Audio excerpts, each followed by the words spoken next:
One. Welcome to this week's edition of the mma-analysis. Sean and Wes were talking about computers, and I think I fell asleep there. So if there's a delay at the start of the show, it's their fault. Fucking nerds. All right. I'm still rocking my PS4. I was playing some Civilization 6. You got a last PS5 weekend. yet? Jesus Christ. Yeah, I'm rocking the PS4. I've got my laptop from 2014. Record this shit on my phone. It looks beautiful and gets this perfect face in all the P's. I don't know, 1440 P's. Is that a thing? Lots of peeps?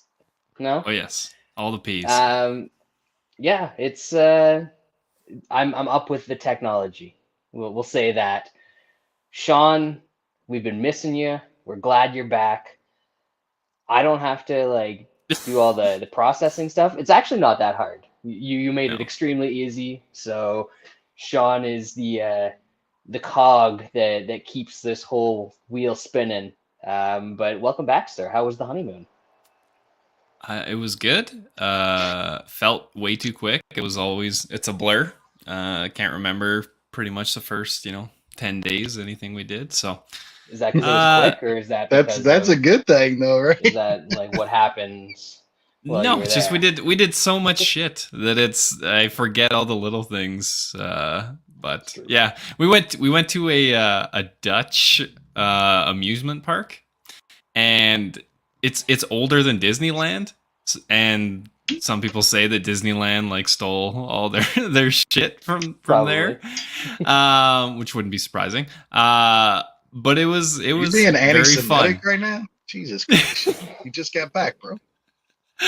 Oh, it was a great place though. I had a lot of fun. It was basically nothing was in English. It was just pure Dutch, unless it was the mandatory safety things that they need to tell you on a ride. So we didn't really know what the fuck was going on, but yeah, that was definitely one of the highlights of the honeymoon. Those good times. Well, my boy fucking won. Oh, I was in fucking Europe when that happens. You know who that was.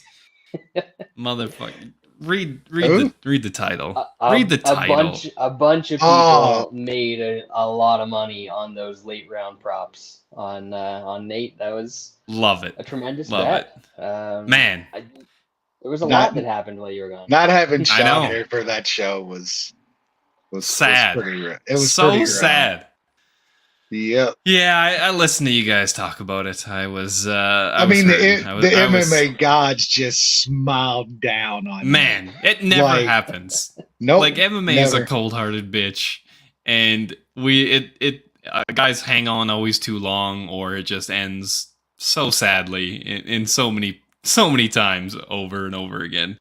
So for that dude to luck out and basically hit the lottery again and get out scot-free, that's very nice to see. How disappointing was it? Did you see any of the post-fight stuff where he's like, "Yeah, I'll probably be back in the UFC. I don't even know what I'm gonna do." I mean, he's a businessman. He's just trying to get as much money as possible. At least now it's I signed one fight or whatever to fight Conor for $15-20 million. That's his UFC deal now. Why doesn't he just do that on his own though? Because Conor's still under contract. That's the problem. I know, but he could fight anybody and draw more than your average UFC card. The way they're talking, they're not going to let Conor fight Floyd again. Dana's not going to let that happen, and that's Dana's not going to let people in the building on Saturday night. Yes. I think Dana might have we talked about Sean getting the syphilis over when he was in fancy Europe town, but I think Dana's brain is rotting from all his Vegas stripper syphilis. The paranoia is at an all-time high. Dana's been, I think he's been hanging around the rich now. I think they've kind of welcomed him into the club finally, that he got his big money, and now he's just them closing down the fucking shit for fucking Zuck to do his VR bullshit, meta bullshit is something else, bro. These dudes going full fucking chill, man. God. Absolute whores. Absolute whores. That's Yeah, what they just fucking whores. And then that's Well, on the to same all week these- as apolitical Dana doing Tucker Carlson interviews this week. Like, God, man, it is very, very hard to keep continuing to be a fan of this fucking shit show. It really is, man. God Well, damn. luckily, the better card this weekend is actually the Bellator card. It Yep. Yeah, it's, blows the UFC card out of the water. that's a not being honest. fantastic card. Fantastic. But Good fights. we're gonna break down the UFC card anyway because we're gluttons for punishment. Yeah, it's basically if your name has anything that rhymes with cuck, you can throw a couple bucks at Dana, and he's all over it. He's got the Zuck, he's got the Tuck, and these dudes are throwing like lunch money at Dana, and he's probably doing backflips in his snow-covered driveway in Vegas. Just loving everything that's going on. The other card that we had while Sean was gone was one of the bloodiest cards in UFC history. Damn. That was some wild shit. The dude Hobocop, biggest piece in the world right now, maybe. Biggest And, forehead vein. Man, he has got a vein laid fucking head. We can say that. Well, if he's got that vein in his forehead, imagine the That's what I'm veins he's got running everywhere else, man. The main Holy vein, shit. That's where I was going, bro. I like how that fight wasn't stopped, but the other cut on the card, like that shit was nuts, man. Them not stopping that fight is insane. You Was can't fine stop. with both of them. You No, can't they were stop. both the correct. That man's decision. vein was showing, bro. Like, come on. If you don't It wasn't an stop that artery. fight, It was just a vein. That's fine. you can't stop any fight on any cut if you're not stopping that.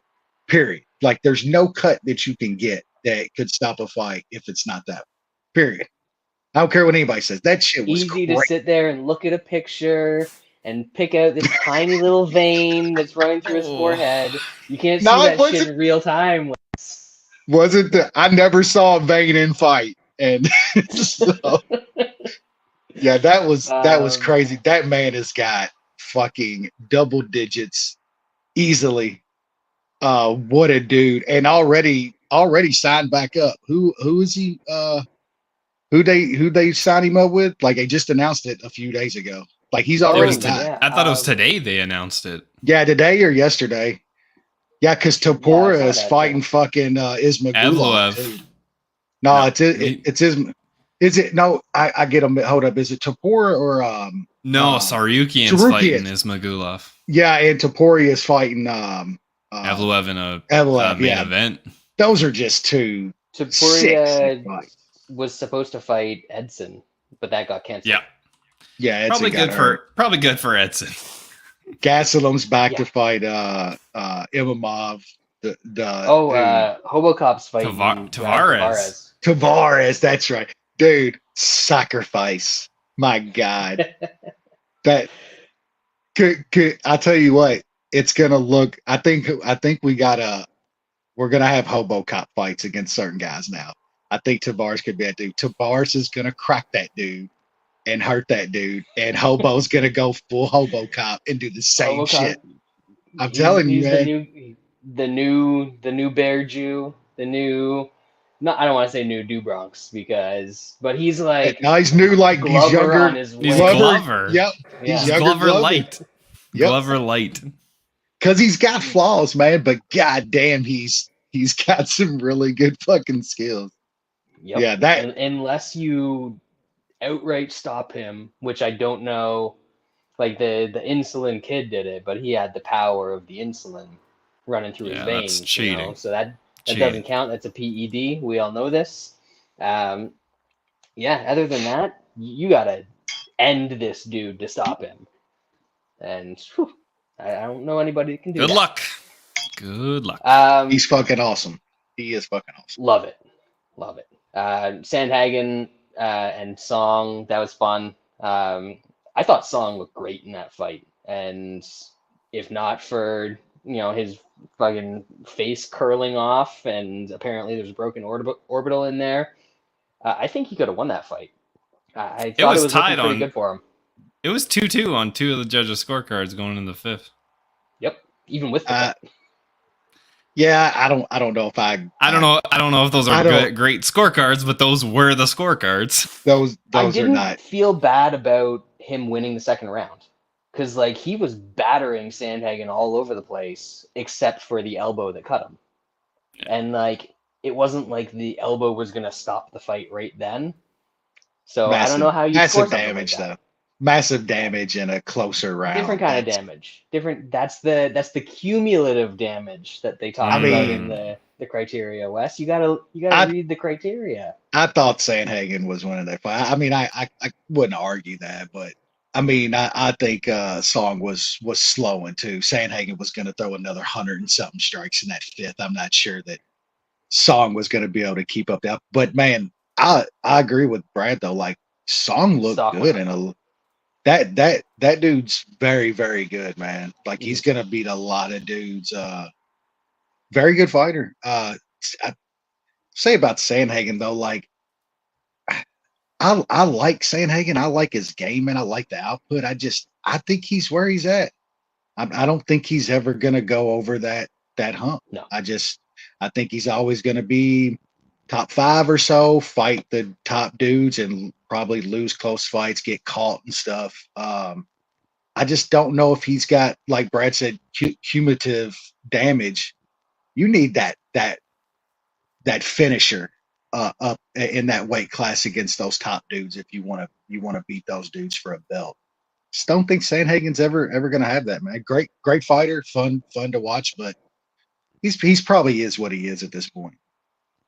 A little different finishing the top guys in the division and Frankie Edgar. Yeah, you need a cut to get a guy like Song out of there. Like he's never going to get Song out of there without getting a stoppage like that. But I mean, that's what I was mentioning before. Like that fight should have went 5 rounds. Like if you've let the Hobocop fight go, you got to let that fight go. And I would have stopped them both. Like the Song fight should have been stopped. But we'll go on. If the Hobocop fight made it out of the second round, they would have stopped it. Song had his chance in the 3rd round and the 4th round, and then they stopped it before the 5th. So I'm okay with it. A little bit of blood never hurt anybody. That's enough about fights that happened way in the past. The only other news that I can think of, or like important news, there was a bunch of fights that got booked, but half of them aren't going to happen, so we don't need to talk about those now. Jose Aldo, the GOAT, retires. Sad. Yeah. For my money, I've said this multiple times on this podcast, he is the best technical fighter that we've ever seen in MMA. Certainly the best defensive fighter that we've seen, striking and wrestling. Yeah. Absolute fucking legend. It sucks that his last fight was what it was, but lots of memories from Jose Aldo. I love that we got what he did at 135. Though that was what I was gonna say. Like his career ended up a lot longer than I expected it to be after kind of the end at 45. We thought he was done, and dude revived himself, got another title shot. Like it's wild. I mean, he looked good he looked good in a couple rounds against who the people thought was the best dude in the world. Yeah, I mean who was it? It was Maurice. They fucking robbed him. Like he beat that dude. I mean, to get that run, wins and losses down at 135. The couple good bets we hit on him. Which one was the dog money we got against Font, on him probably? against? Yeah, Font But it was either Font or Munoz. They were both like pretty close to even money. I can't remember. Brad hit it right on though, man. Like there's not a better all around defensive fighter that I think we've ever seen in MMA. Maybe close. It's hard to think of one, but Yeah, Magic hits it right on. Like, and Aldo looked tremendous the first couple rounds against Jan. Like that run at 135 was incredible. Everybody thought Aldo was done, completely Yep, I done, was man. terrified. And then on top of it, when he was like, I'm going to 35, he was like, there's no way a dude's making 135. He's going to be dead. And then makes 35 over and over and over with no problems. Yeah, he'll go down as one of my favorite fighters ever. And arguably the greatest defensive fighter, all around defensive fighter that we've seen. You know, I always kind of get a little sick in my stomach when I see the Conor replay because I think that's going to stick with Aldo with newer fucking mouth breathing fucking fans. And they'll never be able to really appreciate just how great that guy was off of one moment in one fight. I think that fight, Conor was already big, but that fight, Aldo put Conor over the moon with that too. So it kind of went both ways. But I hate that happened for Aldo, even though he could have lost that fight. I mean, Conor could have got him later in the first. I mean, Conor at 145 was an incredible dude, maybe the second best featherweight we've ever seen when Conor could make 145. That dude was insane. I just hate that shit cost, like, not for me, but for newer fans. I don't think they'll ever be able to appreciate Aldo like we do because of that one single moment. And that sucks. Yeah, for Conor and the popularity of the sport, it happened absolutely perfectly because it allowed that mystique to just like carry on forever. But yeah, for people that can't look past that, it fucking sucked for us and Aldo, mostly Aldo. Sean, anything to add for the Champ Burger pioneer? No. I wish he was around like 5 to 10 years after, because I think he would have been even bigger than he was. Yeah. With how There's a skilled lot he of was. people. Those leg kicks, all that shit. Like, Yeah, he was before his time. Like Aldo's skill set would carry to today perfectly. Like he defies generations of the skill level of fighters. Absolutely. Like from 15 years ago, you put him now, like he's one of the best in the world. Absolutely. Yep. There's so many people that probably aren't that familiar with his WEC run and still consider him one of the greatest ever, which is that really speaks to everything that he accomplished. All right, let's get to some fights. I'm just going by Tapology, so oh I don't god. know if this is the right order or whatever. I know that Sean likes to use the Wikipedia, but I don't have that up right now. So we're gonna kick it off. First of all, nobody's allowed, probably because nobody bought tickets, because this card sucks. It's also the worst poster that I've ever seen. I feel like it So gives me bad. an aneurysm anytime I look at it. What did somebody Fucking said something awful. like it's like a 90s fucking Spy Kids movie poster or some shit like it. I was rolling. Yeah, it's this for those who don't know is my birthday. So this is a terrible card for them to put on Oh, for my birthday weekend. Just awful. Slap in the At face, least, really. at least you got to watch Bo Nickal on your birthday week anyway. You know. There you go. Yeah. Oh, I mean, that's we'll what we get should there. have been I'm talking sure. Oh, about. did we? Yeah. Yeah, we He'll- forgot he'll- to touch on Bo Nickal. I'm sure he'll pop up multiple times during this breakdown because actually there's no middleweight fights on there. There's one middleweight fight, Yeah. and there's one Yeah, 205 fight, and there's one heavyweight fight on this card. And Bo Nickal could whoop all of those dudes' asses. Same night. Probably. I was perusing Twitter last night. We always say like people shouldn't like get all crazy about a fight after just watching one fight and shit. And I get all that. I've said that personally. When you see talent like that, and you see talent like that, um, I follow Europeans and Canadian stuff, but there a lot of Europeans that I follow are like those Americans. They just want them somebody so bad. They want them a Chimiev and just a. I'm like, if that's what you got to tell yourself, man, to deny like this dude. And like I retweeted our boy, Aaron Bronster's tweet about he's like, there's probably only 3 or 4 or 5 dudes at middleweight that would be favored over Bo Nickal right now. And that's absolutely true. And I just seen it Yep. so many Fucking wild. so many people like tweeting at Aaron like, you're an idiot, you don't know what you're talking about. And like I disagreed with him about kind of he thought Chimiev would be favored over literally, you know, Tickle the Pig. But he's absolutely right. Like past the top, what 3, 4, 5 guys? Who are you gonna like? And it's not always who you think's gonna win. Of course, we know that. It's public perception and shit. Bo Nickal's gonna be favored over fucking just about every dude at middleweight, and it's deserving. That dude's legitimate.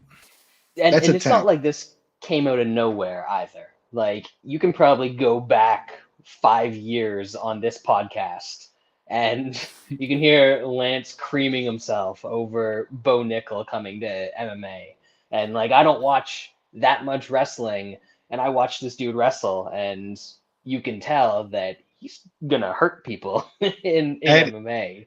that NCAA championship, I literally was down in Nashville, and me and Lance was going to a fight card that weekend in Nashville that the NCAA champions were, and that was Bo Nickal's last NCAA championship run. And it's literally like it's always going to be the best base for MMA. So take the best dude at that weight class out of NCAA, especially at upper weight classes. Yeah, at 185 and up and stuff. And then besides that, put him on at one of the best gyms on the planet with one of probably the best handful of coaches right now. And the dudes, they're talking like there's stories already. This dude is fucking clocking guys in the gym. Dudes have been kickboxing for a decade. It's just like, it's all there, man. Like we can see it. I don't even care if it's all there because when you've got a guy like this, and it's kind of similar with Chimiev. It's just, we didn't have all of the back footage of him wrestling. I know he was like an Olympic hopeful or whatever for Sweden, whatever the fuck that means. But we've seen Bo Nickal take high-level wrestlers and just absolutely thrash them. And we've seen it for years. And it doesn't matter if he, like, at some point it will matter that he can't strike or if he can't strike.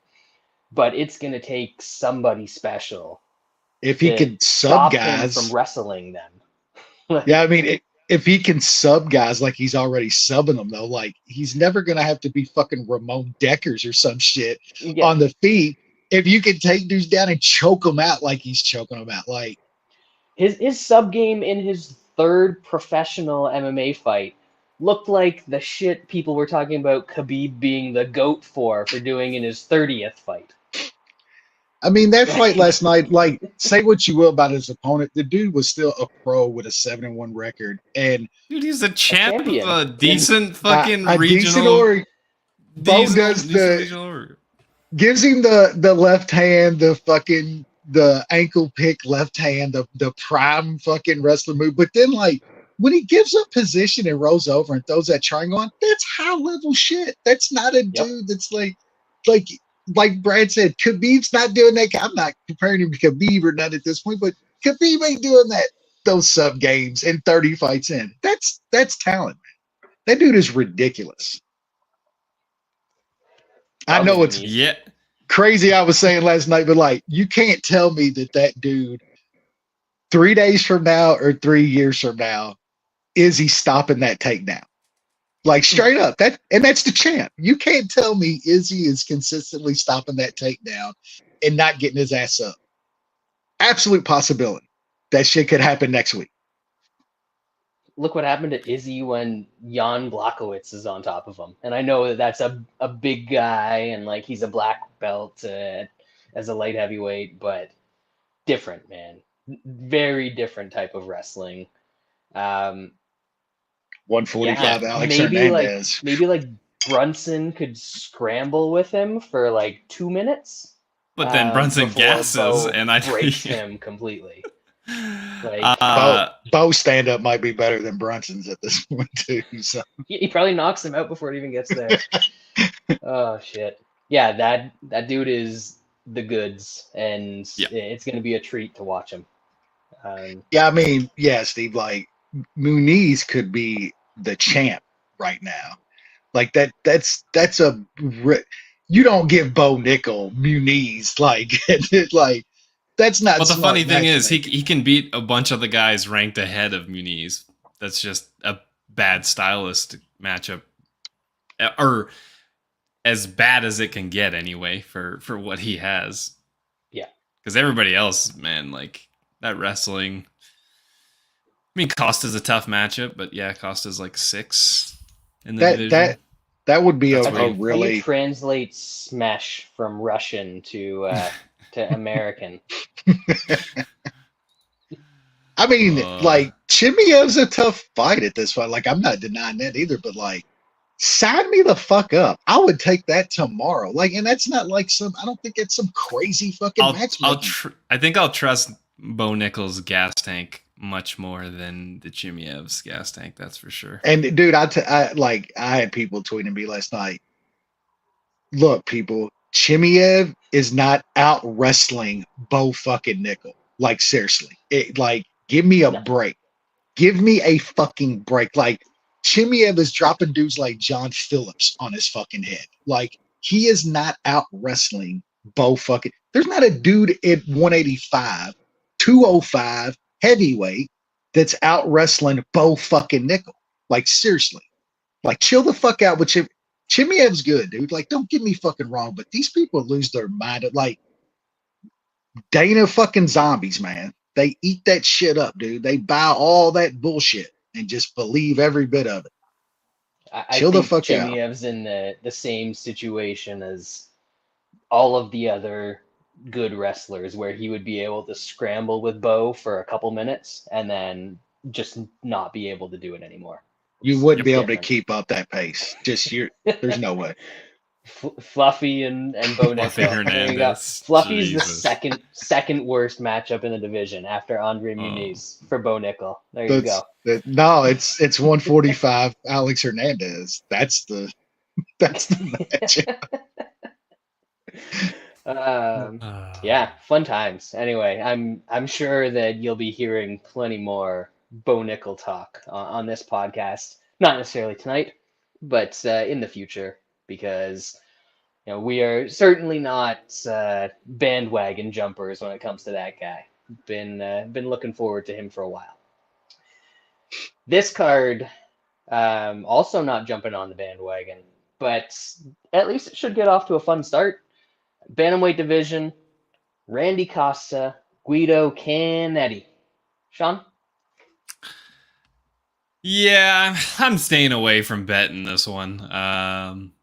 Cannetti is not very good, but Randy Costa is a bit of a flawed fighter.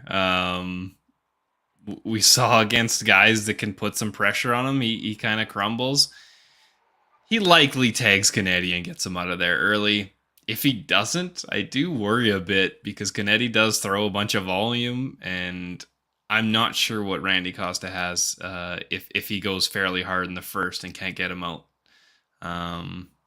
So yeah, I'll pick Costa to get it done, but yeah, I'm not trusting minus 300 on him, that's for sure. Wes? Yeah, Cannetti's a fucking bum, man. He's a bum. He is not good at all. And Costa should get this dude out of there in the first round. First round KO is around even money. But I tell you what, Sean's absolutely right about Randy Costa, man. He is flaky as hell. And if he can't get old Guido out of there, like it could get kind of sketchy. I think Brad's gonna talk about it, but like you're kind of wanting some action on this fight. I think it's Costa first round KO, or you start looking at old Guido round 2 and round 3. Those are some big prices. I'm probably just going to stay away because I think Costa knocks him out in the first round. But man, he's so flaky. It's hard to trust. No way you can take any kind of money line on this dude. Don't parlay this guy. That's just crazy. Pick's going to be Costa first round KO, but I want no part. I've bet Randy Costa a couple times in the past. I love betting Randy Costa when he's a dog because you already get the plus money. You can look at the round one for an even bigger number. I think Journey Newsom was like plus 800 in round one or something like that. I know I tried it again with Yanez and almost got there as well. But man, you've got to be fucking kidding yourself if you're going to bet Randy Costa at minus 300. That is, go see somebody, set whatever limits you can on your gambling sites or your apps. Know your limit, stay within it, because this is not a man that can be trusted at this price. In all likelihood, he lands some stuff early and smashes Guido and gets him out of there. But I like to think, what if that doesn't happen in a fight? And if that doesn't happen, he's going to gas. He's got nothing left after about 3 minutes, 4 minutes. And Guido Cannetti, by round 2 TKO, is plus 2,500 at Bet Online right now. It's probably going to be even higher at some other places if you wait later in the week. And I'm going to throw away some money on Guido Cannetti. He made me a couple bucks in the classic Cannetti versus Moutinho showdown. So I've got some money to blow on Guido Cannetti, and we're going to throw some of that on the fire here because, man, Randy Costa, fun, but his best wins are Journey Newsom and Boston Salmon. Yeesh. Yeah, I know Guido Cannetti's not good, but I think he's like probably a bit better than those guys. At least he's won some fights in the UFC. Speaking of not good, women's catchweight, Julija Stoliarenko and Chelsea Chandler. Sean, is she related to Mike? She's too white to be related to Mike.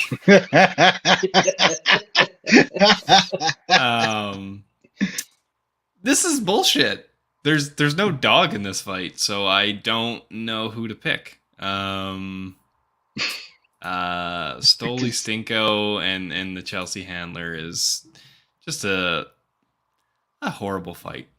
And hopefully someone becomes the dog by the time I put out Toutmaster odds tomorrow, and that's who I will pick. Wes? Look, I'm sticking by that. Stoliarenko is fucking horrible. Like, last time she got me, I actually made an actual bet on a chick fight, and I never should have. Don't get me wrong, that was my fault. I still stand by the fact that this chick is absolutely fucking horrible. But I don't know shit about this fucking Chelsea handler. Chandler, is it No, that's somebody else. That's somebody that actually makes money. Yeah. Yeah. I got no idea. I mean, Cesar Gracie though, 209. What? I mean, I'm surprised Sean ain't laying the bank on her after that Nate performance. Like, she's got to be like, I read somewhere that she actually got kicked out or left that gym. So how much of a fuck up do you have to be to get kicked out of that gym? If Right? she is too like, there. man, I'm telling you, if she is too much for that gym, this chick might be insane. I was actually looking at like the under though. I think this is going to get stupid on the mat. One of these chicks are going to get caught. This is dumb armbar, dumb choke, written all over it between these two chicks. So I'm looking at the under. It's around plus 140, plus 150. Fight doesn't go at Mason book. I think is just a little bit cheaper, so I might just go that route. But this has scrambles and somebody getting caught in some dumb, like low IQ shit. And I think that's what's going to happen. So I'm going to probably sprinkle on fight doesn't go with some okay plus money. Pick whoever Sean makes the dog tomorrow. There we go. I hope that somebody becomes the dog because I need to follow through with the precedent that I set, which is if there's no dog in Toutmaster You don't for pick a it. low-level women's fight, I don't pick He's it. giving away points, people. Let's get one of these ladies as a dog. All right, so somebody needs to bet somebody here. Bo, if you're listening, just lay the hammer. Other Bo, not Bo Nickal. Market moving Bo. Yeah, no opinion. I mean, this is bad. If you made gun to head, if you made me pick one bet for this card, Stinko round 1 sub plus 600 at Mason's. Yeah, that's it. Like armbar from guard. Let's not kid ourselves. Gross. Light heavyweight division. Not great. Two PFL vets. Big, PFL making big moves. They're going to pay-per-view. They're going to do huge numbers. ONE FC style numbers over there on pay-per-view. But former $1 million winner Felipe Lins taking on Maxime Grishin. Yeah. Sean, did these guys both make a mistake by leaving the PFL heavyweight division? Huge mistakes. These guys are terrible to watch, and that shit matters in the UFC. In PFL, it doesn't matter. Just win your fights, and you can win party. millions of dollars. It's stupid. They really This fight is probably going to be bad. You got to be a little bit concerned about Grishin's takedown defense. I know Lins isn't amazing, but guys have got Grishin down, so he might be able to take him down. I think for the most part, Grishin's going to be winning this fight as long as he can keep it on the feet for the most part. So yeah, I'll pick him, but yeah, laying the juice is pretty wild on him. Wes, did you know that Matthias Scheffel and some other bum, is it the Delija? Hey there, Delija. Is that the other dude in the final? Those two Yeah. are fighting for $1 million. Yeah. Felipe Lins and Maxime Grishin came over to fight for 12-12 on a UFC undercard with no fans in attendance. Fucking brutal. Click fucking. All right, let's go. Bo's got me fucking sweating hockey, and it's preseason hockey. Fucking bets. You know what? I set the bar perfectly because there was those split squad games, and I bet the first one, and he said to bet the second one, and then the first one was winning, and then they gave up a goal with like a minute left to tie, and then lost in overtime. So, I mean, it can't get any worse than that. Hockey is back, baby. That's like mid-season form right there, Boom. dude. Yeah, can't get better than that. There is few things worse in betting than losing an under on an open net go. But like seriously, there is few things that make me tilt that fucking bad. And I don't know shit. I just bet what Bo tells me, and man, that shit. Live -1.5 at like plus 300 with a couple minutes left. That bet has saved me so much grief in my life. It's a fun ride. Time. No, it's a fun ride though. We're talking about two fucking PFL bums again. Yep. I kind of like Lynn's here, man, and it's hear me out. It's a lot to do with the line. I don't think Grishin should be this much of a fave to almost fucking anybody. I I mean, that shit last time with Dick Willie, tough to watch. Just tough to watch Willie. Showing up for a paycheck. I just don't. I don't think Grishin's gonna.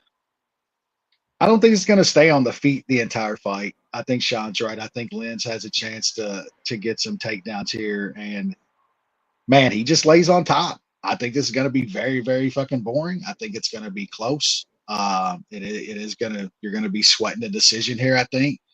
Um, I think Lenz is a little bit better. I don't think it's a big difference on the feet per se. I don't want to see it there for 15 minutes. Don't get me wrong, but I think Lenz can get a couple takedowns, man, and just control. He does that a couple times. He's taken a couple rounds, plus money here. Lenz by decision is like plus 400. That's something that I'm taking a little bit of as well. Just think this is going to be a boring, close fight. Two dudes that are fairly even, plus money. I'm going to take a little bit of it on just kind of a shitty, hard to find bets on this card. So that's one I just going to take a little shot on. You know what, that Lenz decision bet, I have no intention of betting Lenz here, but that Lenz decision bet is actually not a bad play. I don't see him finishing Grishin in this fight. So if you're going to play him, that's the way to go. Over 2.5 is already like minus 170. So if you're looking at one of these guys, decision is probably the way to go either which way. That said, Felipe Lenz had not shot a single takedown in the UFC before he got smoked on the feet by Marcin Prachnio and then started desperation wrestling. Like he's not a wrestler. I don't think he's going to come out here and wrestle. I think it's going to be kickboxing, cage pushing, shitty fight with a decent possibility that Grishin lands something because Lenz does not have a good chin. He's been finished in all of his losses except for when he fought Andrei Arlovski, and we know that it's a law that an Andrei Arlovski fight in the 2020s has to go to decision. So that's the only time he made it. I think Grishin gets a stoppage here, but it's Maxime Grishin as a favorite. That's not the sort of thing that even I want to bet. So. Sean on fucking shrooms has got more power than Grishin. Like straight up. I don't think it matters. I mean, this dude he got knocked out by Tanner Boser. Tanner Boser. Boser hits hard when he can land. He's Canadian. Yeah, he sucks. Setting myself up for later. Middleweight division, not quite sure why this fight is in this spot on the card, because it's actually like the second best fight, third best fight on the card. But middleweight division, Brendan Allen taking on Krzysztof Jotko. Sean? How bad is a card if a Krzysztof Jotko fight is the second or third best fight on the card? That's what we're dealing with on Saturday. Rhetorical. Yeah. Brendan Allen is very skilled. He can be wrestled a bit. And when he goes up against guys with power, he can get caught. That chick can get caught. Jotko doesn't really have the power to do that. I think there is a chance that he could mix in some wrestling if Allen's getting him on the feet, which I do think Allen has a big advantage on the feet. So hopefully Allen can stuff some of those takedowns and stave off the wall and stall that is Jotko. Because when this is in space, I think Allen is a much, much better fighter. So I think it's probably a close fight, but I definitely do give the edge to our buddy Brendan Allen. Let's see if he can burn me once again. So I'll probably be betting him, and it's plus 111 at Bet Online right now. Wesley. Yeah, I mean, I pretty much bet on Brendan Allen every fight. I mean, he's only lost once. I mean, it was the Curtis, which I was opposite of Curtis. Of course. He didn't look great in a couple of those. That's the worry. I get it. So he's already ready to fight Krzysztof Jotko because nobody looks great against Jotko. He makes every Fair. fight hideous. Fair. Yeah, like I said before, on a card that's kind of hard to find some bets. This is one of my favorite spots on the card, personally. I think Sean hit it on the head, man. Like with Brendan Allen, you're just always worried about a dude with some big power that can shaky chin, that can catch it. Jotko ain't got no fucking power, man. Like that dude doesn't hit for shit. Not only that, Jotko doesn't even like he doesn't throw 4 or 5 punch combinations to where he's going to land a few things and hurt a dude. He's plotting. He's going to try to push Allen against the cage. He's just going to try to keep this close, keep it a close fight, staying close to Allen. I don't think Jotko can get Allen down consistently. It's not really Jocko's game. I like Allen here, man. I just think he's just better on the feet. He's better. I mean, wouldn't be shocked if Allen's on top of Jotko at some point in this fight, even though Jocko's got some pretty good takedown defense. But if somebody's on top on the mat, I think it's Allen more than it's Jotko. And like Allen's got some pretty good stuff on the mat. Like he throws punches, he hurts dude. So man, he's plus money now against Jotko. Like what are we doing here, man? Like he's just it's a better fighter than Jotko. I like this spot here. It's gonna be one of my bigger bets. Comparatively to this card, I really like Allen in this spot. Yeah, I've seen a lot of people like Jotko here, and I just don't get it. And maybe that's because it's Jotko and his fights are hideous to watch, and he never does anything. His thing is that he doesn't let his opponents do anything. But Brendan Allen is the far more talented fighter here. If this is just a kickboxing match, I think he wins it. If this turns into a grappling match, I think he wins it. Jotko might be able to win by holding him up against the cage, but at what is it now? Plus 111. It's at Mason's. I'm going to be on Brendan Allen here. I already bet this one. I just think that the guys that he struggles against are guys that have big power or like relatively big power. He doesn't have a good chin. We know this. That's not Jotko. Or the guys that put a huge amount of pressure on you. So Malkoun took him down a bunch of times because Malkoun will actually, he's not a good wrestler, but he'll chain wrestler. He'll chain wrestle and throw some different things together and eventually get you down. And even then, Allen was able to pull that one out. And I bet on Malkoun in that fight. So, like, I know when to fade, or I think I know when to fade Brendan Allen, and I just don't see that as this spot.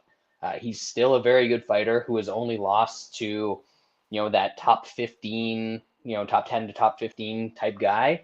And Jotko has been around long enough that I think we know he's not that kind of guy.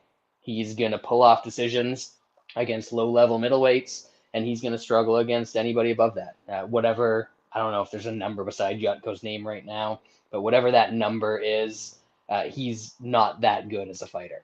So Brendan Allen is going to be this week's consensus bet. Yeah, plus 111. We're Button for punishment. We're gonna get burned. We're not gonna get burned. I mean, we know when to not get burned on Brendan Allen. All right, this is not that spot. We'll be fine. Everything's fine. All right. Lightweight division. Joaquin, not Rivers Silva. Joaquin wishes he was Rivers. Yeah? No? Taking on Jesse Ronson. Wishes he wasn't Canadian. The Canadian juice man. So we'll see if he's Canadian or juice in this fight. But Sean, what do we got going on here? It's a tough matchup. Silva knocked out twice in a row. Got finished by Hackparast, who literally hasn't finished anybody else in the UFC. Then got absolutely ran over by Rick Glenn. Those are very, very concerning things. And then Ronson's Canadian. So this is tough. I also had Malkoon plus 800 or Malkoon decision plus 800 last time out too. So They laughed at us, I'm Sean. They laughed at us. We're getting burned betting on and against Brendan Allen a couple times. But yeah.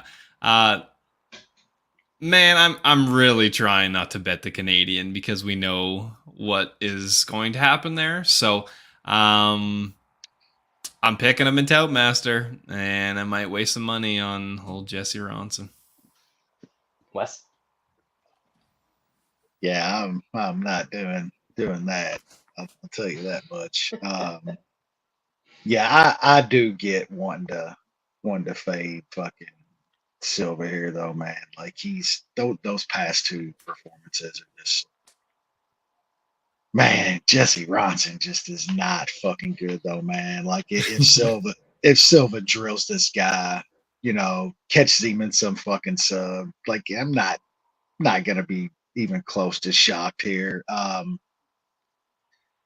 I don't know, man. I have no clue. I have no read on this fight. I don't have a bet on it. I don't really know where to look. I mean, you can't lay this kind of juice on Silva, not coming off two performances like that. But man, Jesse Ronson's just not been good. Canadian, they just, yeah.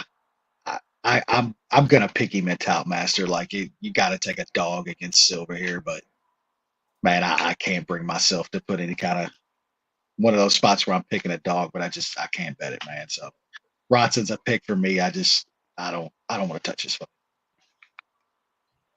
So I'm gonna bet on Jesse Ronson here. I don't think that he's good.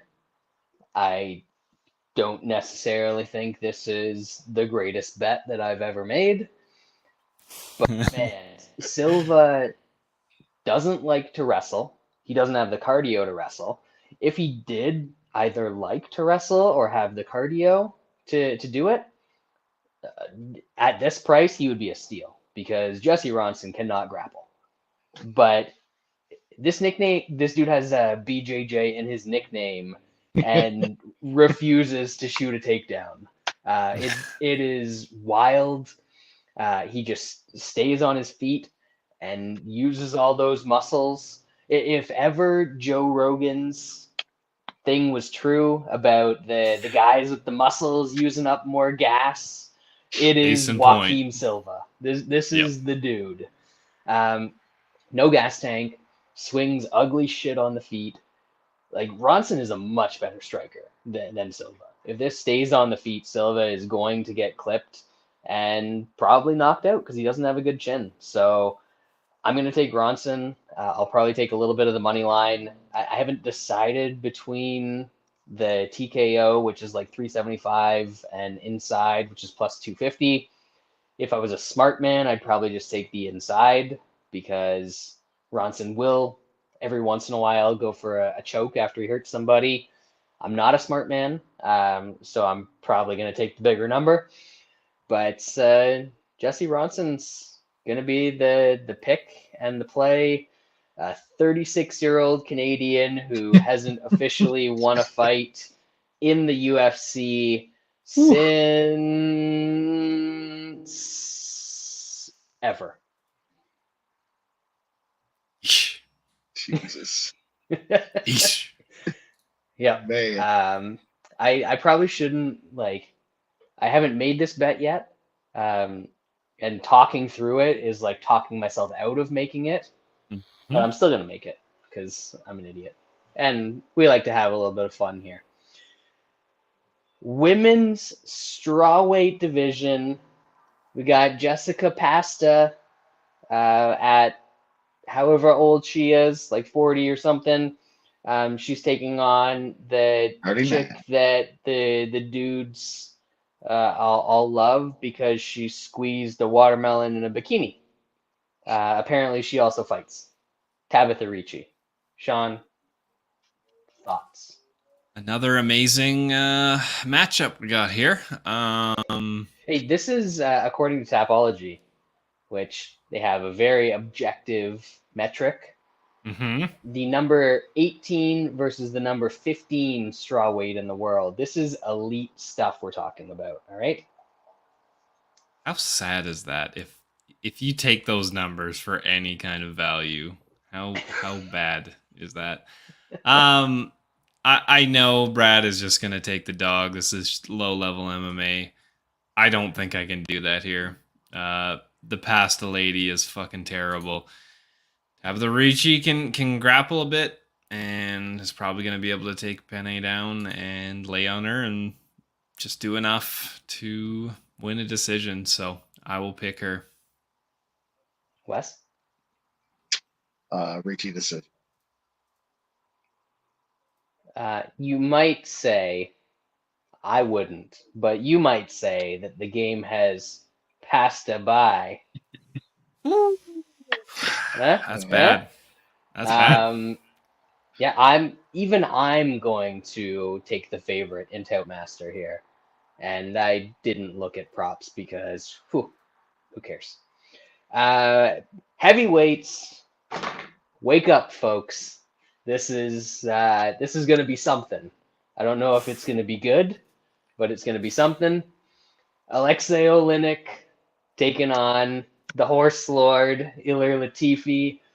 Weird shit's gonna happen probably, right, Sean? I hope so. So I've bet this fight 3 times, 4 times now. Can't remember which. That's what the friend is for. That's it's the gap and it The Um Duff. yeah. Yeah, I've bet this so many times. I don't even know what I want to like. I bet it again. I just bet the same thing. The first time you bet it. Still don't know. Everybody thinks that Latifi can't get choked. If somebody can choke him, it is the old man Oleinik. Latifi is not good, but Oleinik is 84 years old. So this is probably a dumb bet, but I bet a half a unit on Oleinik at plus 158 and sub plus 300 for half a unit. If you win this one, I think you might get burned a little bit on that sub prop. You think we're getting some TKO maybe? I think if he wins it, he has to. He has to. We'll get there. Wes, what are your thoughts? Yeah, I mean, the bad thing here for the old man is he's got an even worse gas tank than Latifi does, and I think that I don't know if that's true. They're both I think bad. it is. Yeah, but one's like 45. It's like really bad. I don't think that. I don't think Oleinik's gonna get Latifi down, and I just don't see him subbing Latifi in the first round. I think that's probably what's gonna happen.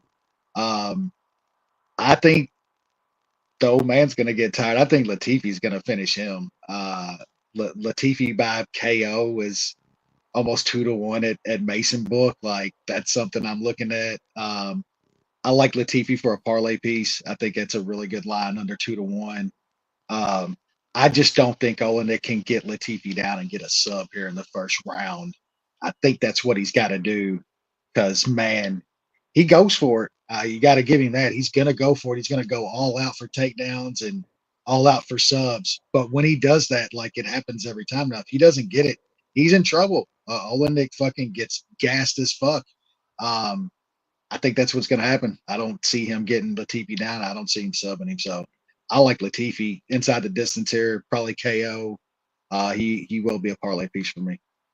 Oleinik round 1 sub plus 700 at the old Mason Book. That's not a bad bet because I think that's probably how he's got to do it. That's his path. It's either the round 1 sub, which honestly I don't see happening. I don't think he's going to take Latifi down. I think that he actually has a better shot of winning this fight just winging hooks and hope one of them lands on Latifi because Latifi is by far the better wrestler here. He's, I don't want to say the better striker, but like probably. Yeah. Oh, Question mark? that is gross to think about.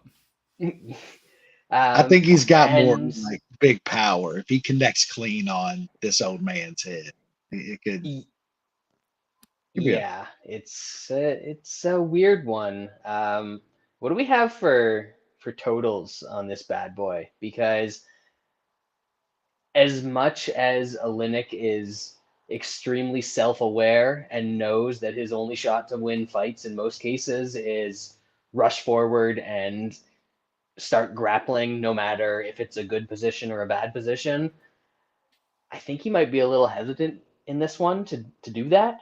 And I think because it's a Ilir Latifi, we probably get some staring at each other on the feet for a while in this one.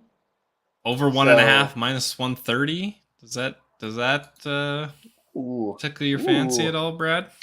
All right, I hold up. think This is a fatty spot. Oh, I okay. I think we might be looking at some fatties here, because my pick before I looked at any lines was Latifi KO in round 2 or round 3. Not an actual KO, just like Oleinik's exhausted and he gets on top of him and lands some shit, and the ref's just like, all right, let's stop the elder I've abuse seen here. enough of this elder Yeah. abuse. So, it ends that way, but I think that could take a while. So I might be looking at some fatties in this one. I think that could be the way to go. Um, as Hyper says in the chat, we got Beefy Latifi, better chin, up a weight class, so maybe he's not going to get knocked out by those wild hooks. So I think I might be onto something with some fatties in this one, but I already have Latifi in a decent parlay, kicking off the elder abuse portion of this card. Oh Lord. Main card, we got 6 of them or whatever on the main card. Mike Davis, who I don't know if anyone's wins have aged more poorly than Mike Davis's. Ooh. He's taking on Slava Cold Soup. Sean, is the Borscht man gonna heat up in this one, so to speak? I don't know. This is another one of those fights where I just don't want any part of it. Like you said, those wins against Thomas Gifford and Mason Jones are not the greatest. I mean, we kind of knew Mason Jones was a bit of a flawed fighter, but the Not that flawed. Borscht guy is not. He's not good either, and Mike Davis might be able just to out grapple this dude. He's got some bad takedown defense. On the feet, it's probably closer. I'll pick Mike Davis, but no chance of betting either side here. Wes? Yeah, I don't know if though Borshman's takedown defense is that horrible. He ran into NCAA fucking Diakese last time. Oh Like God. that's just a different dude than Mike fucking Davis. It really is though. All seriousness, like this version of Diakese nowadays, who likes to wrestle and take down guys down and win fucking decisions. That's a tough out. That dude, he can fucking wrestle, man. Mike Davis doesn't have takedowns like that. I think on the feet, this is close. I think the Borscht man he likes to put pressure on. He's going to be coming forward. Think he can put a pace on Mike Davis. You're right. I mean, those wins don't look like shit. I mean, he won the fights, but it's not like he looked great in those fights. And these dudes went on to look good themselves. I mean, I think old Borscht can put on a pace here, and we'll see how Mike Davis can take that. I don't know if I want to bet this though, man. I'd like a little more closer to 2-1 here. I'll probably end up betting him here. He's a dog. I think it's a close fight. I like the output of the Borscht man. I think that could win him a couple rounds on the card. So it's some plus money. He'll definitely be the pick. Probably be a small bet. The Borscht man did get taken down multiple times by Dakota Bush and Chris Harry Duncan. Bush, all right? Let's respect where it's due. Also, that he was like a a D2 qualifier. Yeah, or he something was like he was a that. college wrestler. Yeah. Yeah, You know what? fair. I've heard rumors that the entire American Revolution was so that Cambridge and Oxford wouldn't be able to join the Ivy League because they were worried that those dudes would pistol whip them in wrestling. Those British dudes were just gonna come over, and all the Cornell dudes like Kyle Dake, they suck at wrestling. They're gonna God. get absolutely tossed around by some guys from the Thames, as they call it over there. Um, Mike Davis went life and death with Mason Jones and needed every takedown he got to win that fight. And now he's facing a guy that actually has a little bit of defense and knows how to strike a bit more. So if Slava can stop a couple takedowns and keep this on the feet for 15 minutes, I think it's kind of his fight. I haven't talked to our dude Dan Tom this week yet, but whenever you've got these super durable guys, which I consider Mike Davis extremely durable, the only time you ever see them really get hurt is to the body. And I can see some Slava liver shots hurting Mike Davis in this spot as they're exchanging. I just think that this is going to be a very, very competitive striking match, and both guys seem durable. I think it's probably going to go the 15 minutes. The over is probably not a terrible play in this spot. You can get that around even money. But at the end of the day, yeah, I'm gonna look at it. I'm kind of thinking that that Slava decision could be a possibility in this 450. spot. That is not bad. Yeah, either fighter, the DK, the Steve Gregory special, split decision, either fighter split decision or majority, plus 600, which is much higher than that normally is. It's usually like 450. So it could be a candidate for that as well, because I think this is going to be a very fun fight. That's a good bet. That's a good spot for I one know, of those. right? I'm great. It's almost like I know what I'm talking about every once in a while. Steve's having Stumble onto something. Steve's having a meat pie right now, just like, yeah. Bangers and mash. Another catch weight. So I don't know who was the fat one here. We tried to get the inside information for you folks. Couldn't get anything. I'd say it's probably the dude named Sexy Mexi is the dude that's coming in a little thicker. I would think, anyway. Yeah, it is like, I don't know. No, there's the 5th of May, the Cinco de Mayo. There's the Dia de los Muertes before Halloween. I'm trying to think if there's like a Mexican reason that this dude would be fat right now, but maybe he's just fat. Maybe he's just got that Kelvin fat still in him. But John Castañeda taking on Daniel Willy Cat Santos. What was going to be a bantamweight fight, but 140. Sean? Yeah, it's always concerning when all of a sudden these catchweight fights happen. I don't know if the UFC is more they're just cool with it now, where they're just like, we'd rather not cancel fights because of shitty weight cutting, so we'll just let you boost up 5 more pounds. I don't know what's going on, but I think Castañeda wins this fight. You can't really take much from the Eddie Wineland knockout, and Miles Johns' win is okay. He's not that good, so the wins aren't great, but they're still wins in the UFC. I don't think much of the Willy Cat, so I'll pick Castañeda. Don't really want to bet any which way on this fight. Wes? I mean, I thought the Miles Johns win was a decent win for a dude at that point in his career. That was a pretty, definitely a better step up than Eddie fucking Wineland. Eddie Wineland. Sure. I mean, he took care of business though. I mean, he didn't look horrible against Wood either. And Wood's actually a pretty good fighter that we found out now. So I do think Santos is okay though, and on the feet, like this could be a Santos fight. Like he's got some pretty good striking. But I think Castañeda is going to try to get takedowns here. He likes to wrestle.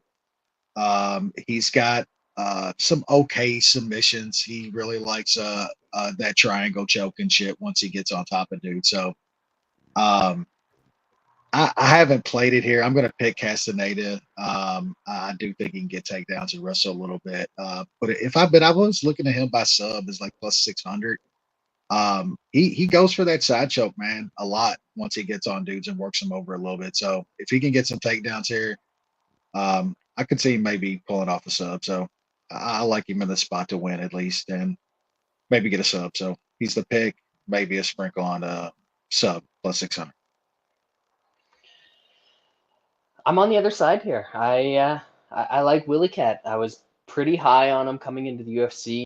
I do not remember if I actually bet him or just considered betting him against Julio Arce. I hope I just considered betting him because Julio Arce. I think you might have bet him in that spot.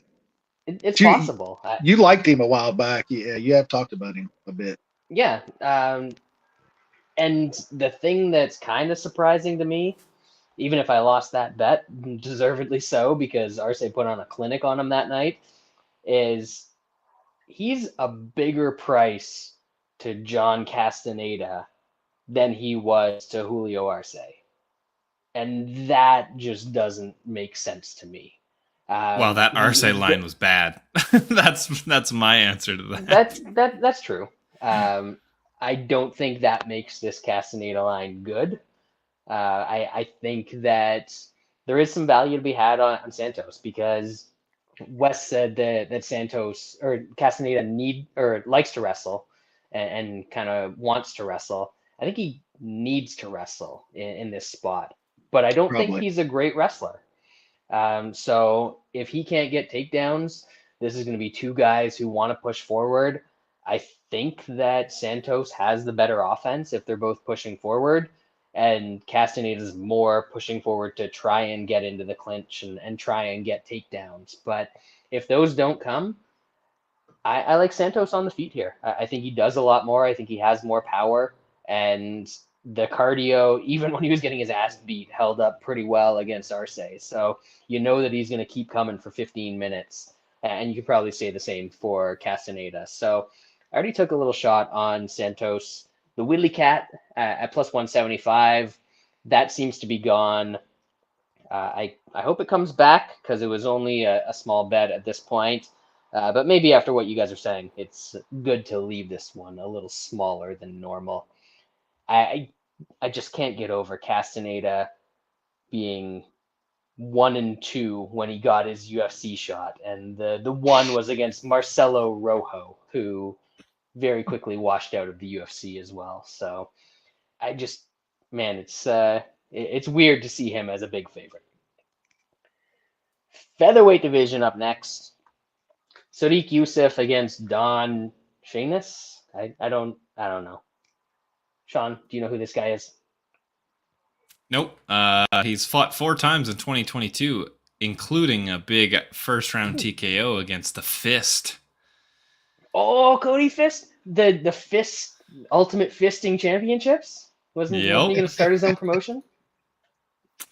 Yeah. Unfortunately, this one wasn't at. I don't know if he lost this one and didn't get the money to make his own, or what was going on there. But yeah, when it's the 5th fight in a calendar year, that is a bit concerning. The line is what it is. Yusuff's good. I've backed him a bunch. What I'm hoping for is for the Shainis to hold on. He's only been finished once. It was at his first professional fight. Hopefully he can hang on for 3 rounds. Yusuff he hasn't shown much for power. I mean, he does have a couple finishes, but against the upper tier, he definitely hasn't shown power. But he might just wax this guy out. But at plus 260, I had to take a shot on Yusuff by decision for a unit. Wesley. I'm Looking at going through Steve's. I'm looking at this other guy, this Jay Ellis cat. Like, how are you still getting licensed to fight when you're like Legend. you're like 1 for your last 40? You know what I'm saying? I think the last time we talked about this guy on the podcast, he had like 89 wins, and it wasn't that long ago. Like, Dude, it's what the fuck? incredible. Well, yeah, I'm that's hilarious. I'm kind of with Sean here. Yusuff is gonna style here. You're just, is he gonna get this guy out of there?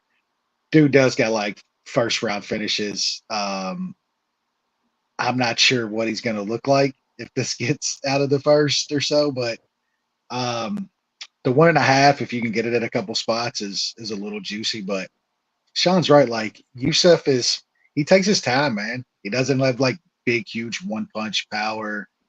Usually takes his time in fights. I think this could go a couple rounds here. I like that 1.5. I know it's juicy now at minus 150. Could use it for a parlay piece. That number on Yusuff by decision is just crazy, man. That number's just wild. This dude doesn't finish anybody, like bums to good dudes, or any wins. Like, Yusuff he doesn't put his foot on the gas ever. Like, he takes no chances in fights. Why would it be any different here? I mean, that's just a number you got to take a little bit of. It's what, plus 260 or something at Dave Mason. Like, that's nuts. You got to take a little bit of that. I like the over. Why Yusuff gonna smoke this idiot in like fucking 30 seconds? He will. Oh yeah. Yeah, I like the over 1.5, man, and I'm gonna take a little bit of Yusuff by decision. Probably smokes this guy in the first. It'll be the one time in his life he finally, like, Zuckerberg's in the front row with a big fucking VR headset on and shit. And Yusuff's like, man, fuck this. I'm gonna give him something. Yeah, that's all I got. Yeah, honestly, Wes got me looking into Jay Ellis again instead of looking at this fight because it's more interesting. The man is the model of consistency. All right, so 2022, he's got 5 losses through August, I guess now through September. It doesn't show if he's got any fights booked, so he's on pace for about 8. 2021. He lost 8 fights. He actually won one in 2021, so good for him. I mean, dreams do come true. 2020, pandemic year, you can't hold it against him. He only lost 3 times in 2020. 2019, back to 8 losses in the year. Iron Man. Absolute Iron Man as far as MMA goes. He does the job. He gets in there. He knows what he's there for. Everyone knows what he's there for. He's put a lot of guys over. Imagine being one of the 16 fellas that have lost. He's lost to Jay Ellis in his career. Pretty incredible. Yeah. So the Yusuff by decision. I've got a half unit on it. Mason Book seems way off the rest of the market on that one. Had to take it. Probably going to lose, but I'll be fine with it.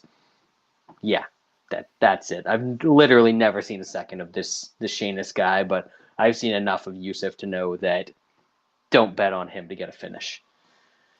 Bantamweight division. Trevin Jones taking on Raoni Barcelos. Not a bad fight, I guess. This is like a solid prelim fight on most cards. Yep. That's exactly what it should be. Raoni Barcelos has some good skills. He looked good early on against Victor Henry, and then it kind of just snowballed, and Victor Henry's a lot better than what a lot of people thought. I don't think Trevin Jones is that good. Like he shows flashes, but I think Barcelos is still skilled enough. He's got good striking. I think he's gonna edge it here.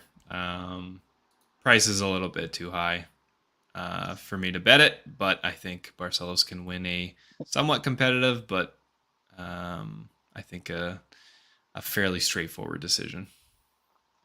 Wes? Yeah, I kind of agree with Sean on this one. Man, Barcelos just doesn't look like the same dude anymore. I don't know. It seems like he got right there. He's 35 now, down at 135. It's just none of this is trending good for Barcelos. Do I think he's better than Trevor Jones still? Yeah, he's definitely way more skilled. Just at this kind of price, man, it's really hard to trust him anymore. You just does he get caught with something from Jones? Like it's gonna go at some point. Dude's just getting old, man. I do like the over here. Like it's starting to trend down everywhere. I don't have it open, but just looking at best fight odds, it's down to minus 140 at Mason Book. If that's the right number, I'm betting that if that's the right price. But it's going down. Looks like everywhere. So I like the over here. I just think this is Barcelos fight's kind of slow. He doesn't take risks. I think he could kind of jab his way and just 1-2 combo his way to a decision over Trevin Jones here if he doesn't get caught with something big and the chin just goes. So I just like that over to be a little more safe. I can't lay that kind of number on Barcelos at this point, but I do think he does enough to take a decision here. Give me some over 2.5. Yeah, I'm on Barcelos. Well, not on him in terms of a bet. At least not at this point. I've got a couple more days to talk myself into something stupid this week, but I'm not sure that Trevin Jones has ever won a round in the UFC. He's won a couple fights, but they're always comebacks, and everyone's like, "Oh my God, what a great comeback! He pulled that out of his ass." But he's not good at actually winning minutes of a fight, which means he doesn't throw a lot of volume. He's not a great wrestler. He's not going to be able to do a lot of things to Barcelos. And honestly, unless Raoni Barcelos is entirely washed and the chin is gone, he's going to win this fight. He is better than Trevin Jones everywhere. Trevin Jones is regularly going to split decisions with bums in the Philippine regional circuit. He's not on the same level as Barcelos. And we said this when Barcelos came into the UFC, that it was too late. He was already past his prime at the time that he was coming into the UFC, still put on some great performances early, has lost to some pretty damn good guys later on, but they are good guys that have games that will trouble him, that are high volume or extremely durable guys. I think Jones fits into the extremely durable category, but the volume isn't there. I think that for everything he throws, Barcelos is going to throw 2 or 3 back. Maybe Barcelos gets a takedown or 2, gets some top control. He's actually a pretty smart fighter. He knows what he needs to do. It's just that sometimes against these guys with a higher pace, he doesn't do enough. And I don't think that's going to be a struggle here against Trevin Jones. I'm honestly, like, if this gets around minus 200, I might throw Barcelos in a parlay here. I don't think this is an incredibly dangerous spot for him. Jones has power, but that's about all he has. So I like Barcelos to get the win here, and we'll see if I end up betting it. Co-main event. What was that, Wes? Judge here to get 61? Got 62. 62 what? Now. Oh, no. shit. So. Fuck him. We got the walk bet today, though. Like, they did that early, and then, I don't know, I guess they started pitching to him. we got the walk bet, and then there was a hit bet as well on DK.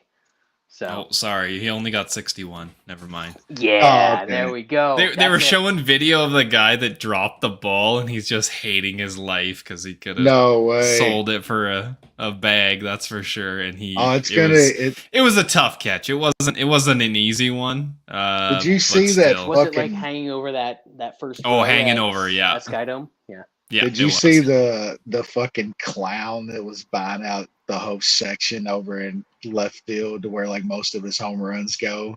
The dude that like has caught all kinds of like home run balls and shit. Oh, Like, okay. Yeah. He literally bought out the whole section of where most of his home runs land so he can try to get like What a terrible. dork. a clown. What Hope a he loses dork. all his money. This one though is literally gonna go for like millions. So like, it's like And it's going to kinda- be somebody that works in the bowels of the Skydome that gets that ball, that picked it up. good. Some As long maintenance as guy. it's not that fucking douchebag that Yep. Yeah. But let's stay at 61 because financially that would be tremendous if Aaron Judge decides to stay at 61. Co-main event. Another man, speaking of 61, very well maybe 61. Grandpa Trinaldo, 74 grandchildren running around, 28 great-grandchildren. I have that on good authority. And he has taken on Randy Brown. Maybe he can bring some of his grandkids into the fight with him. Sean, what do you think? Talk a while, and then Wes, I'm going to get another beer. He might need his grandkids. I got to do it for the brand. Grandpa Trinaldo has won me a ton of money in his career. He's in his earlier days, in his 50s, he was very underrated and was able to hit as a pretty decent sized dog a couple times, and now I was very thankful for that. This is a tough matchup for him because I think Randy Brown has got a lot better recently.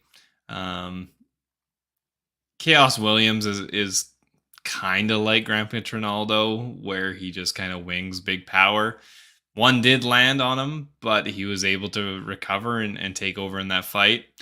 That could be what we're looking at again in this fight.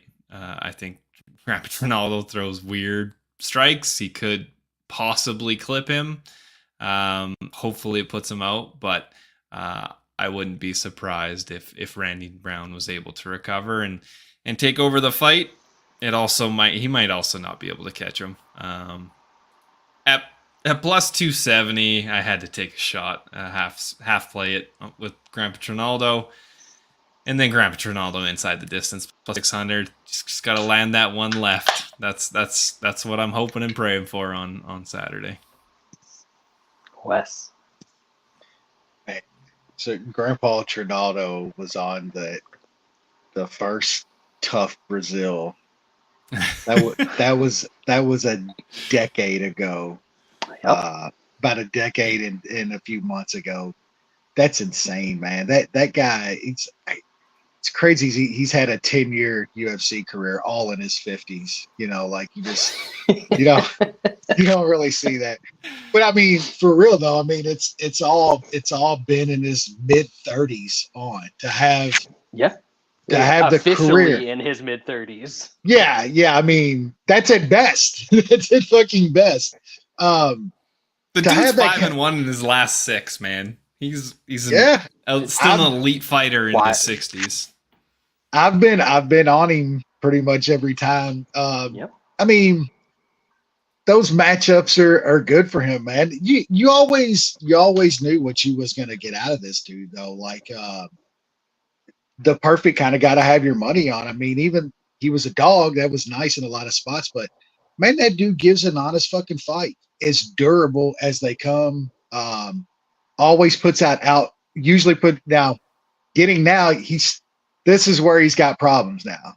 He used to always be able to put that output out there for 15 minutes. You always knew he was coming forward. He was going to put it on a guy. He would break a lot of dudes. They couldn't get him out of there, and he would be on him so much he'd break a lot of guys.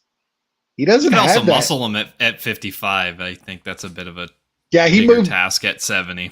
He moved. Yeah, he moved up a while back too. That body can't take that cut anymore. These are all problems now, man. These dudes. That birth certificate is honest. I mean, he's fucking almost 45 years old, man. Like, I think Randy Brown is gonna fuck Grandpa up. Sadly, I think this is gonna be that fight to where it's like this might be, even though he is like Sean said, he's like 5-1 his last 6. Like, good matchups for him though. Like the dudes he's fighting, I just think this is not a good matchup for Grandpa here. I think Randy Brown is going to lay some hammers on him. This is probably going to be mostly a kickboxing match, and Randy Brown's going to land. I think Randy Brown gets Grandpa out of there eventually. I think him by TKO was over 2-1. That's something I was looking at, but I like Randy Brown as a parlay piece here. Probably about my favorite to say that on the card. So yeah, I think this is not a good fight for Grandpa. And like Sean said, I've been on him a ton over the past decade. This show has been a Grandpa Trinaldo fucking fan, all of us for fucking years and years. I just think this is a bad spot, and it's starting to get about the time to where dude's old, man, a lot of miles. I like Randy Brown. I like Randy Brown by KO.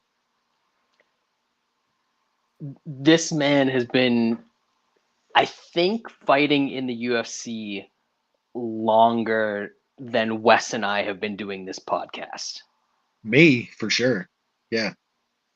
He's been around forever. It's wild. And honestly, if you look across his entire career, probably one of the most profitable fighters that I've ever had in the UFC, in betting MMA. And even when he was a fave, he was never like a huge favorite. It's like 160, 150. A lot of underdogs in there. Nobody ever like was completely sold on the 38-year-old fucking Brazilian that looks 50. We've been calling him Grandpa Trinaldo for a decade, probably. Yeah. Like the entire time, we've been like, "Holy shit! There's no way this dude is 34." And now we're like, "Hey, there's no way this dude is 44." Like, what are you talking about? But it's been a wild ride. I think that he came into the UFC. He had a bunch of losses pretty early on to grapplers, where he gassed and they were able to take over and either win a couple of rounds or get a sub on him. And he never quite outgrew that from the betting perspective, even though he actually outgrew that as a fighter, and then went on an insane streak. But he never really beat anybody great. He beat some solid fighters at lightweight, but then would sort of hit that ceiling at the top 10, top 15 sort of guys. And that ceiling has declined slowly over time, which is why the matchmaking that the UFC has done for him over the past couple of years has been great. Because if you're talking about Danny Chocolate Roberts or Dwight Grant or Jai Herbert, like those are matchups that he can win, and he has won some of them. But then he's gone a little bit higher than that to Muslim Salikov, and he got out wrestled easily by some spinning shit Russian striker dude, and now Randy Brown is probably the best fighter aside from Alex Hernandez. Sorry, Magic. That he's faced in, I don't know, half a decade, probably since like he faced Kevin Lee back in the day. I don't think this is going to go well for Trinaldo. I wish that I could find a way to bet this dude one last time. I just don't think this is it. For all of his ability to suck guys into super ugly fights, Randy Brown is going to be able to stay on the outside and poke at him with kicks. And I kind of see this as going back to the start of Trinaldo's career, where he struggles a bit with the gas later on with a guy who can keep up a higher pace. And maybe Randy Brown, sub round 2, round 3. He's pretty good with that front headlock stuff. So I could see him slipping something on Trinaldo in one of those rounds. I mean, he's not going to put him away with strikes, because Trinaldo's skull is built differently than human beings that have been born in the past 30,000 years. Yeah, I unfortunately have to add Randy Brown into the elder abuse parlay with Ilir Latifi. That was plus 109, and that's a couple units that I've got there. But hopping off, I deserve to lose this one for hopping off the boy Trinaldo, but I think it's finally time for George Jefferson's last living relative to face defeat once again. Main event. This one will probably be quick. Women's strawweight division, because that's how you draw in the crowds. That's how you get Zuckerberg to buy out the building. Yeah. He needs a refund, man. Mackenzie Dern against Xiaonan. Sean. Riveting stuff. I'm betting the dog here. Yeah, you guys are sellouts. At least I keeping fully the admit brand. that I'm a sellout. I've got no problem with that. I'm taking the dog here just for a small 1 unit play. I got Jan at plus 197. Dern, she is improving her striking, but it's still terrible. She was still kind of getting outstruck by Tisha Torres. I think Jan can do much better than that on the feet. Of course, if it hits the mat, it could be over very quickly. But Mackenzie Dern has horrible takedown offense. I think if Jan can stuff the first couple, then she should be all right, and she should be able to take over in this fight. But it's going to be bad. Correct. Wes? Dern getting takedowns here, bro. Dern sub. It's happening. 25 minutes. It's going to happen.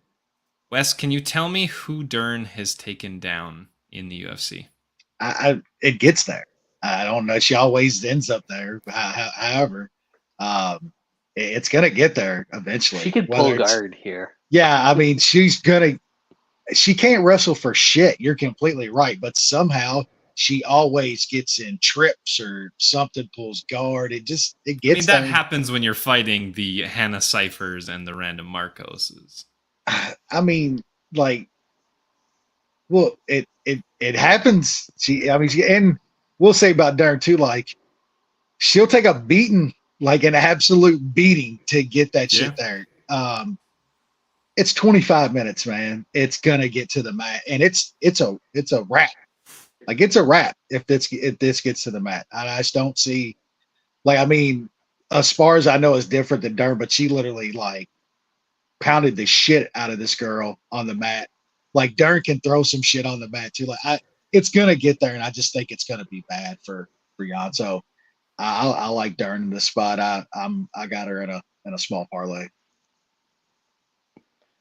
There's always a joke about pounding in there or something, LR. I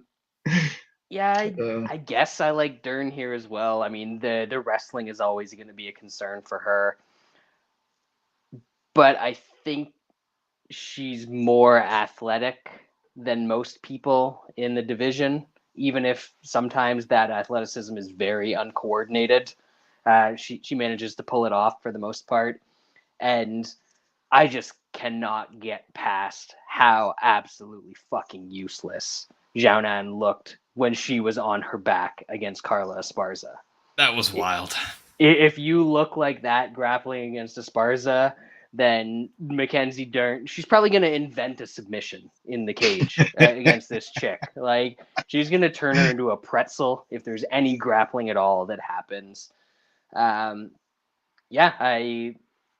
think it's Dern. I think over 25 minutes, as Wes said, she's durable. She's going to keep trying for as long as she possibly can. And eventually all of that trying will result in some grappling. And some grappling, any grappling in this fight is so tilted heavily in her favor that I don't think that Xiaonan can survive it. So Dern's going to be a pick for me. I don't have a bet on it. We'll see what else is going on in the MMA world at that time, because I might be flipping. It's a good Bellator card on to where I'm gonna be watching. I'll tell you this right now. Here's a bet for you. Minus fucking Bo Nickal price that Wes is gonna be watching Patricky over fucking Mackenzie Dern if this shit overlaps in any fucking way. Any. Yeah. There's no way it will, though. I mean, I'm watching fucking Patricky. I'm watching AJ. I'm watching any of those guys over So this weekend. The top 3 on Bellator are Pitbull, AJ McKee against the Alpha Ginger. I don't know who Adam Borix is. I feel like Adam Borix is probably pretty good because Pitbull's only minus 140 against him, which I'm going to bet. He's a good fighter, and I hammer Pitbull. Yeah, straight up. And then the third fight on the card is Aaron Pico. Like that is who's fighting a decent dude. Yeah, and it keeps going like Barzola Juan Archuleta is better than anything on the UFC card. Any fight on the UFC card that is better than So we get our boy Paul Shags guys back in the cage again too. Buried down on the card, but Roscoff is gonna come back and shit. He's kind of like even money. I already bet him a little. I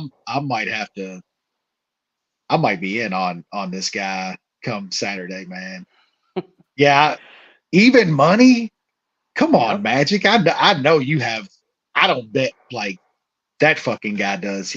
You got to have some stacks on that motherfucker. I could imagine what Paul's already got on him at this point with the line just continuing to drop. Roshkop sub is plus 405 at Mason Book right now.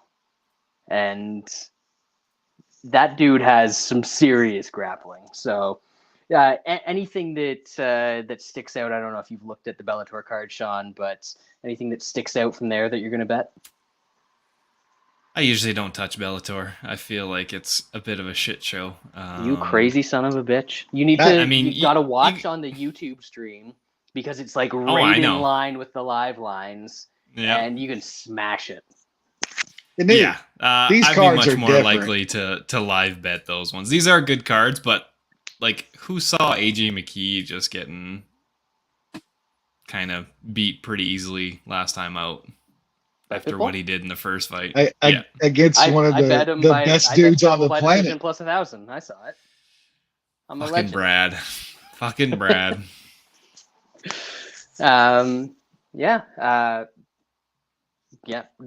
Honestly, watch Bellator before you watch UFC. I know we spend way more time on UFC because we always do, and more people are going to watch it, but the Bellator card is way better. Way better. I'm looking at Pitbull. I'm looking at Juan Archuleta, actually, and Max Roshkopf. And there's a bunch of fucking boring Russians in there who I don't know in the middle of it, but they're probably better than the people on the UFC card. Wes? Yeah, I've already bet Pitbull, Roshkov. I have chalk parlay, slightly better prices with AJ, Pico, and Lance Gibson Jr. And then also looking at Archuleta as well. I haven't bet that fight yet, but I'm probably going to be on Archuleta as well. So a lot of alignment there. Pitbull at minus 140, like Borshchev is a good fighter. Pitbull at minus 140 here is a little nutty to me. So if you want to make one bet on the card, that's just a little crazy to me. And somebody, LR was talking about the one on Prime card I don't know who those people are. The Didn't first DJ already fought, right? And pulled off a crazy knockout. The first one on Prime card was awesome. I enjoyed the hell out of that, and I have no fucking idea who any of the people are on this card. Where does Timmy. Is Eddie gonna go to PFL and try to win a millie? You think? I guess that's probably a bad idea for him. Maybe back to Bellator. There's not a shot. There's no way he goes through. It's almost like who was the other dude that just went over not long ago? Like you just can't. Pettis was injured and shit like that. They can't do that sketch. There's no way Eddie can fight 3 fights in like 6 months. There's just no way. Yeah, does he go back to Bellator? Maybe that'd be kind of wild. More of a possibility. Yeah, Eddie's still a huge name, man. Like I don't. It all comes full circle. Gotta end up. Yeah, you gotta go. No, get him back on the beach. Let's do this shit for real. Get him back on the fucking beach. Bodog. Where you at, baby. Calvin? Let's do it. Where the fuck you at? Hey, with Calvin? all of the betting stuff that's going on these days, how is there not like a DK fight or a FanDuel fight? Somebody needs to get on this shit. Just fix the fights, make some money, and you're good to go. Love it. What else did I thought I read our boy James Vick is going over to that karate combat shit. Can you imagine the crumpled body? I thought he retired. Oh, I could have swore I read that he's going over to karate combat. Got to fight. Like that's death. That dude's gonna die. I mean, we need another rendition of the old YMCA, so that seems like a good place for that to happen. So there's nothing wrong with that. I don't. Brad kind of just peaced out. I don't know if he's got some things going on. That's a wife. I'm still here. Oh, okay. There we go. His wife. He's probably trying to chat with him, but I don't know. We should get out of here. Hour and 46 minutes in. Next week's card, it's not great either. I mean, we got some Dusty Toads and the Beverly Hills Ninja. That's going to be an amazing fight right there. Royval versus Askarov is actually going to be an awesome fight. My God, is that the main event? No, the main event is Alexa Grasso versus Viviane Araujo. Man, I'm Jonathan. Back-to-back bangers for main events. My God, Serkinov Minifield might put Serkinov in a grave. He's back up at 205. Oof. That's not. There could be some bodies. There could be some bodies. That's for sure. Should we get out of here? Yeah, sounds good. All right. Thanks for listening, and we will be back to recap this amazing card next week and break down another amazing card that's there's no card next week. We get a week off? Do we get a week off and they're coming back with Alexa Grasso and Viviane Araujo? That's what they just did this time. They took a week off. They come back with Dern. What are we doing, bro? Why do they hate us so? It's painful. I'm gonna go with like what Magic said. This shouldn't be free. We should be paid to have to do this shit. Yeah. It should not be free. Shouldn't. Very true. No. Well, we appreciate everyone who tuned in this week. Another break, which it ruins the rhythm, I feel. It ruins the rhythm, but if they're going to keep putting on cards like this, then I'm fine with it. So we will see you guys in 2 weeks and probably do another show like this where we do a wild recap with absolutely no structure and then get into the Alexa Grasso, Viviane Araujo gauntlet. Whew, can't wait. Oh.